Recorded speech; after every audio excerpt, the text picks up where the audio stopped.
창세기 29장. 야곱은 여행을 계속해서 동쪽 백성들의 땅에 이르렀습니다. 야곱이 보니 들판에 우물이 있었습니다. 우물 근처에는 양떼 세 무리가 엎드려 있었습니다. 목자들은 그 우물에서 나오는 물을 양들에게 먹였습니다. 우물 위에는 큰 돌이 덮여 있었습니다. 양떼가 다 모이면 목자들은 우물을 덮고 있는 돌을 굴려낸 다음 양들에게 물을 먹였습니다. 그런 후에 다시 돌을 덮었습니다. 야곱이 그곳에 있던 목자들에게 말했습니다. 형제들이여, 어디에서 오시는 길입니까? 목자들이 대답했습니다. 하란에서 오는 길입니다. 야곱이 물었습니다. 나홀의 손자 라반을 아십니까? 그들이 대답했습니다. 예, 그분을 압니다. 야곱이 또 물었습니다. 그분은 안녕하십니까? 그들이 대답했습니다. 예, 안녕하십니다. 저기 그분의 딸인 라헬이 양떼를 몰고 오고 있군요. 야곱이 말했습니다. 그런데 지금은 한낮이라 아직은 양떼를 모을 때가 아니지 않습니까? 양떼에게 물을 먹이고 다시 풀을 뜯게 해야 하지 않나요? 목자들이 말했습니다. 양떼가 다 모이기 전에는 그럴 수 없습니다. 양떼가 다 모여야 우물 위에 돌을 치운 다음 양떼에게 물을 먹입니다. 야곱이 목자들과 말하고 있을 때 라헬이 자기 아버지의 양떼를 이끌고 왔습니다. 라헬은 양떼를 돌보는 일을 했습니다.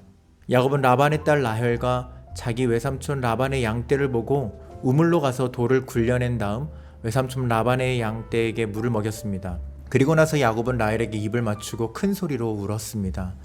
야곱은 라헬에게 자기가 라헬 아버지의 친척이라는 것과 리브가의 아들이라는 것을 말해주었습니다. 라헬은 그 말을 듣고 집으로 달려가 자기 아버지에게 이야기했습니다. 라반은 자기 누이의 아들 야곱에 대한 이야기를 듣고 달려나가 야곱을 맞이했습니다. 라반은 야곱을 껴안고 입을 맞추고 야곱을 집으로 데려왔습니다. 야곱은 그때까지 일어난 모든 일을 라반에게 말해주었습니다. 야곱의 말을 듣고 라반이 말했습니다. 정말로 너는 내 뼈요 내 살이다. 야곱은 그 곳에서 한 달 동안 머물렀습니다. 어느 날 라반이 야곱에게 말했습니다. 너는 내 친척이긴 하지만 그렇다고 해서 품삯도 주지 않고 너에게 일을 시킬 수는 없는 일이다. 내가 너에게 무엇을 해주면 좋겠느냐? 라반에게는 두 딸이 있었습니다. 큰 딸의 이름은 레아였고 작은 딸의 이름은 라헬이었습니다. 레아는 눈이 곱고 라헬은 용모가 아름답고 예뻤습니다. 야곱은 라헬을 사랑했습니다. 그래서 야곱이 라반에게 말했습니다. 삼촌의 작은 딸 라헬과 결혼하게 해주십시오. 그렇게 해주시면 삼촌을 위해 7년 동안 일해드리겠습니다. 라반이 말했습니다. 다른 사람에게 라헬을 주는 것보다는 너에게 주는 것이 낫겠지. 그래, 좋다. 나와 함께 있자. 야곱은 라헬과 결혼하기 위해 7년 동안 라반을 위해 일했습니다.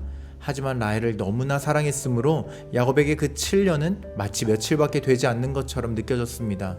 7년이 지나자 야곱이 라반에게 말했습니다. 약속한 기간이 다 지나갔으니 라헬과 결혼시켜 주십시오. 라반은 그곳에 사는 모든 사람들을 불러 잔치를 베풀었습니다. 그날 밤에 라반은 자기 딸 레아를 야곱에게 데리고 갔습니다. 야곱과 레아는 함께 잠을 잤습니다.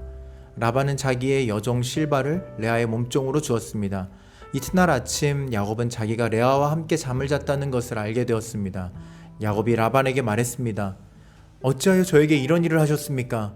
저는 라헬과 결혼하려고 외삼촌을 위해 열심히 일했습니다. 그런데 외삼촌은 왜 저를 속이셨습니까? 라반이 말했습니다.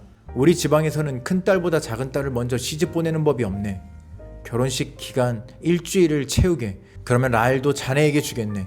그 대신 나를 위해 7년 동안 더 일해 주어야 되네. 야곱은 라반의 말대로 레아와의 결혼식 기간을 채웠습니다.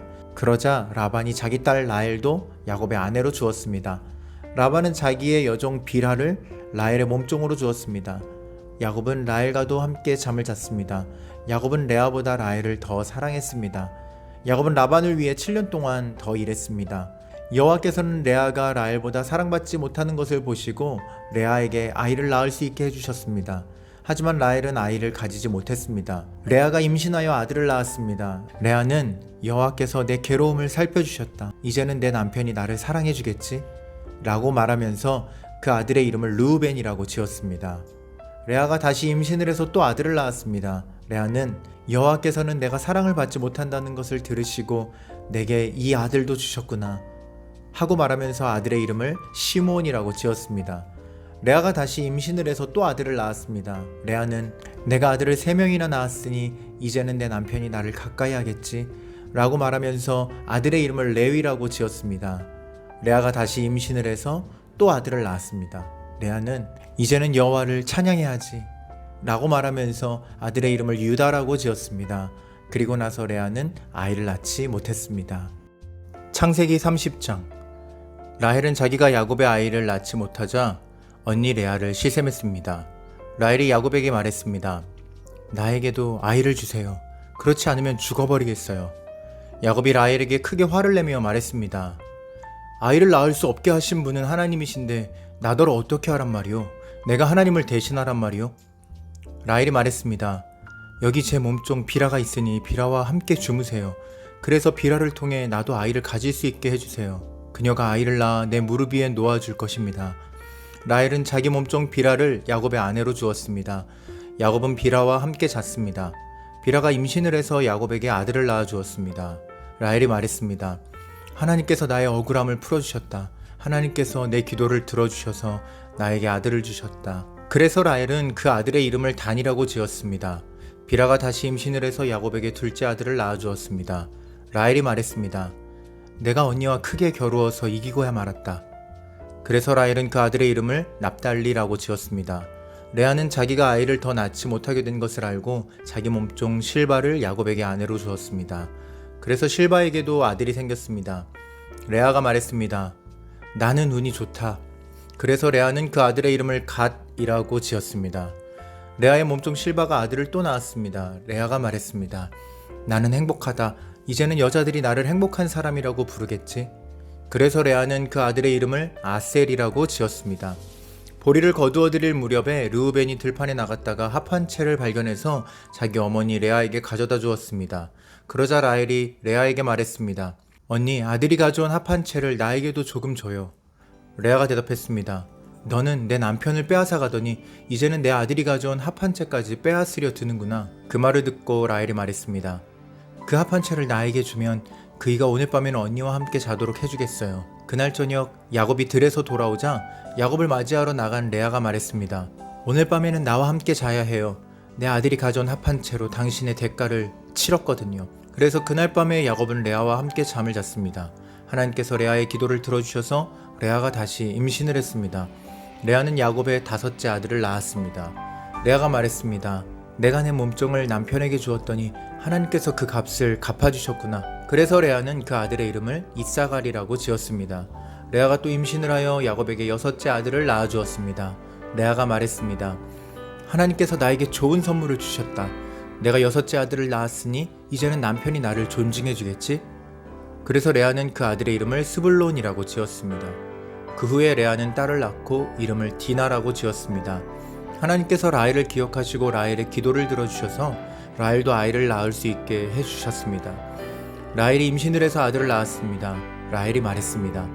하나님께서 나의 부끄러움을 없애주셨다. 라헬은 하나님께서 나에게 아들을 더 주셨으면 좋겠다라고 말하면서 그 아들의 이름을 요셉이라고 지었습니다. 요셉이 태어난 후에 야곱이 라반에게 말했습니다. 이제는 제 집, 제 나라로 돌아가게 해주십시오. 제가 장인어른을 위해 일해드리고 얻은 아내와 자식들을 데리고 돌아가게 해주십시오. 제가 장인어른을 위해 해드린 일은 장인어른께서 더 잘 아실 것입니다. 라반이 말했습니다. 괜찮다면 나와 함께 계속 있게나. 여호와께서 나에게 복을 주신 것이 다 자네 때문인 것을 내가 예측하여 알고 있었네. 자네 품삯은 자네가 정하게 내가 그대로 주겠네. 야곱이 대답했습니다. 장인어른께서는 제가 장인어른을 위해 열심히 일한 것과 제가 돌보아드린 장인어른의 가축대가 제 앞에 얼마나 있는지 아십니다. 제가 장인어른께 처음 왔을 때는 가축대가 얼마 되지 않았지만 지금은 크게 불어났습니다. 제 발길이 닿는 곳마다 여호와께서 장인어른에게 복을 주셨습니다. 하지만 저도 이제는 제 식구를 위해 일해야 되지 않겠습니까? 라반이 물었습니다. 그래, 무엇을 해주었으면 좋겠나? 야곱이 대답했습니다. 다른 것은 바라지 않습니다. 그저 한 가지만 해주십시오. 그렇게 해주시면 제 마음을 돌이켜 다시 장인어른의 가축대를 돌보아드리겠습니다. 오늘 제가 장인어른의 모든 가축대 사이로 다니면서 점이 있거나 얼룩이 적거나 검은 새끼 양과 점이 있거나 얼룩이 진 새끼 염소를 골라낼 테니 그것을 저에게 주십시오. 제가 정직한가 정직하지 않은가는 장인어른께서 앞으로 저에게 오셔서 제 가축대를 보시면 알게 될 것입니다. 만약 제가 점이 없는 염소나 얼룩이 지지 않은 염소나 검은색이 아닌 양을 가지고 있다면 제가 그것을 훔친 것으로 여기셔도 좋습니다. 라반이 대답했습니다. 좋네. 자네 말대로 하겠네. 그러나 그날 라반은 몸에 줄무늬나 점이 있는 수염소들을 따로 떼어 놓았습니다. 또한 몸에 얼룩이 있거나 점이 있거나 하얀 반점이 있는 암염소들과 검은 양들도 모두 따로 떼어 놓았습니다. 그런 다음에 라반은 그 짐승들을 자기 아들들에게 맡겨 돌보게 했습니다. 라반은 이 짐승들을 야곱에게서 3일 길쯤 떨어진 곳으로 몰고 갔습니다. 야곱은 라반의 나머지 가축대를 쳤습니다. 야곱은 버드나무와 살구나무와 신풍나무 가지를 꺾은 다음에 껍질을 벗겨내서 나무 껍질에 하얀 줄무늬를 만들었습니다. 그리고 나서 야곱은 가축대가 와서 물을 먹는 여물통 바로 앞에 그 흰 무늬 가지들을 세워 놓았습니다. 가축들은 물을 먹으러 와서 새끼를 뱉는데 염소들이 그 흰 무늬 가지 앞에서 새끼를 뱉습니다. 그러자 그 사이에서 흰 무늬가 있거나 얼룩이 졌거나 점이 있는 새끼 염소가 태어났습니다. 야곱은 그 새끼들을 따로 떼어 놓았습니다. 야곱은 라반의 가축 가운데서 줄무늬가 있거나 검은 가축들을 따로 떼어 놓았습니다. 가축대 가운데서 튼튼한 짐승들이 새끼를 베려고 하면 야곱은 그 짐승들의 눈앞에 가지를 놓았습니다. 그래서 짐승들이 그 가지 앞에서 새끼를 베게 했습니다. 하지만 약한 짐승들이 새끼를 베려고 하면 야곱은 그 앞에 가지를 놓지 않았습니다. 그래서 약한 것들은 라반의 것이 되고 튼튼한 것들은 야곱의 것이 되었습니다. 이렇게 해서 야곱은 큰 부자가 되었습니다. 야곱은 가축대와 남종과 여종 그리고 낙타와 나귀를 많이 가지게 되었습니다. 아멘.